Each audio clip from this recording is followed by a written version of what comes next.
अमरजीत जी का कहना है कि ये तो जाल बिछाया बीजेपी ने, कैमरे फिट किए और फिर फिजियोथेरेपिस्ट के रेप में आवेश में रेपिस्ट को बिठा दिया और फिर ये वीडियो लीक कर दिया।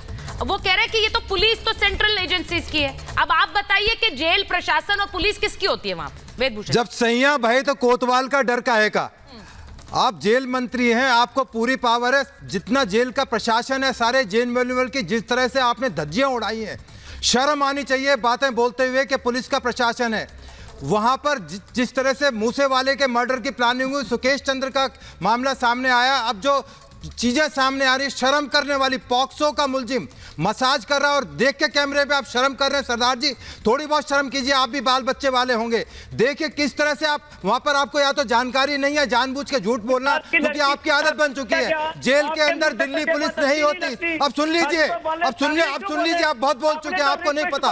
You are big zero, you are big zero. सुन लीजिए, आपको नहीं पता, वहां पर जेल प्रशासन होता है, जेल की अपनी पुलिस होती है। और आपके जेल के कारनामों की वजह से एक IPS ऑफिसर DG को जिस तरह से वहां पर परेशानी में आई है, जिस तरह के DG को आप लोगों ने अपनी गंदगी में निचोड़ा है, करप्शन में निचोड़ा, आपको शर्म आनी चाहिए। 82 जो जेल के वार्डन है, जेल के अधिकारी हैं, उनके खिलाफ EOW जांच कर रहा है और इसलिए कर रहा है कि आप जैसे करप्ट लोगों की वजह से तमाम जेल का प्रशासन आज भ्रष्टाचार में लिपटा हुआ है। शर्म की बात है, बड़ा ताज्जुब होता है। जेल में चल क्या रहा है? 82 आदमी DG प्रिजन को उठाया जाता है। आपको शर्म आनी चाहिए। और बोल रहे हो कि ये सेंट्रल गवर्नमेंट जेल के अंदर होती है, आपको नहीं पता तो आप मत बोलिए। अब ये कह रहे हैं कि सेंट्रल गवर्नमेंट, सुनिए, तो होने चाहिए। अमरजीत आपको नहीं पता। अमरजीत जी एक मिनट एक करके बोलेंगे सर। अमरजीत जी मेरी बात सुन लीजिए।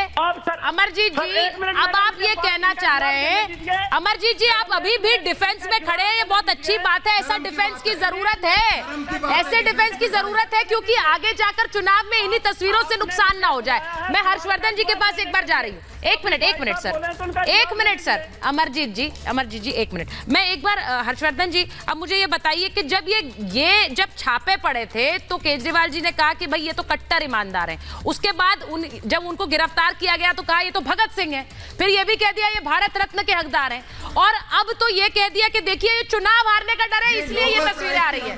अब मुझे ये बताइए, छोटा रतन बता रही है नोबेल प्राइज के हकदार हैं, फंस गए हैं क्या? आराम से मसाज करा रहे हैं, नोबेल प्राइज मिलना चाहिए इनको। विश्व का सबसे एक मिनट ना सर, एक एक करके।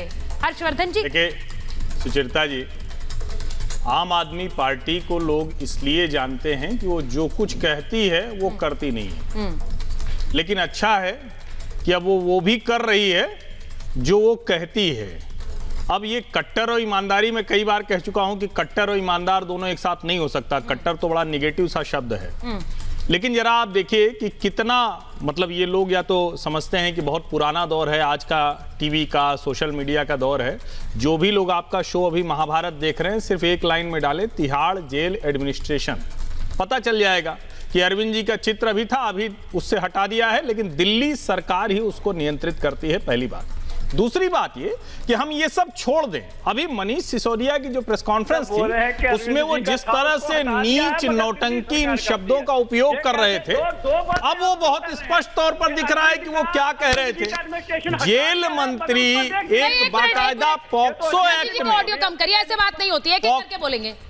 पॉक्सो एक्ट में जो जेल में बंद है, भाई अगर आपको कह रही है, अदालत कह रही है, डॉक्टर कह रहे हैं, तो एक फिजियोथेरेपिस्ट क्या दिल्ली सरकार देने की स्थिति में नहीं है?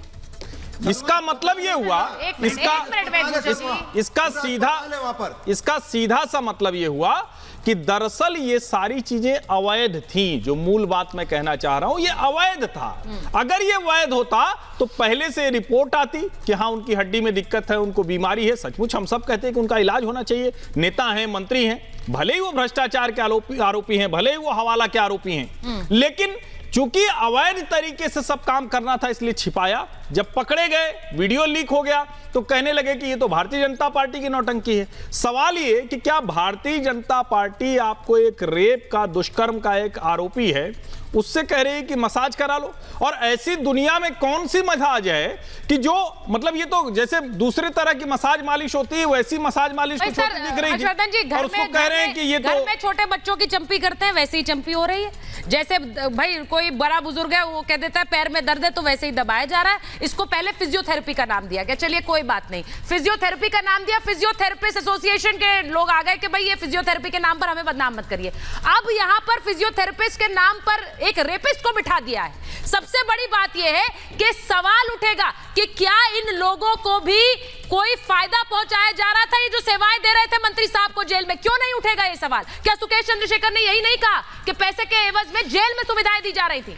ये सवाल नहीं उठेगा हर्षवर्धन जी? नहीं, ये सवाल नहीं है, ये प्रमाणित होता दिख रहा है। सुकेश चंद्रशेखर ने जब कहा तो सबने कहा कि एक ठग की बात पर भरोसा करेंगे। अरे भाई यहाँ ठग का मसला नहीं है, वो भी आरोपों में अंदर है, उसके ऊपर भी कोई फांसी की सजा नहीं है। और सत्येंद्र जैन भी आरोपों में अंदर है। अगर वो वसूली में है, प्रोटेक्शन मनी में है, तो सत्येंद्र जैन बाकायदा उस आरोप में है। बीच में प्लीज इंटरवीन मत करिए, एक-एक करके बोलेंगे सर प्लीज। बात सुनाई नहीं देगी अगर हम आप दोनों बोलेंगे ना, तो सुनाई नहीं देगी। ऊपर मत, अच्छा रहता है कम से कम बात समझ में आए ना। नहीं कोई बात नहीं, पर आप अपने बारे में बोलिए। सत्येंद्र जैन भी बाकायदा हवाला के मामले में, भ्रष्टाचार के मामले में आरोपी हैं। और जो सबसे खतरनाक है कि कोई भी मंत्री जब शपथ लेता है तो वो संविधान की शपथ लेते हुए कहता है कि हम किसी को भी जिसको जरूरी ना हो, संविधान ना अलाउ करता, उसको जानकारी नहीं देंगे। इनके सरकार के एक मंत्री मनीष सिसोदिया है जिनके बारे में ये आरोप है कि शराब नीति पहले ही लीक कर दी। मैं एक बार मिलाकर ये प्रमाणित है। अब आरोप से आगे की बात है। वापस आ रही हूं उसी खबर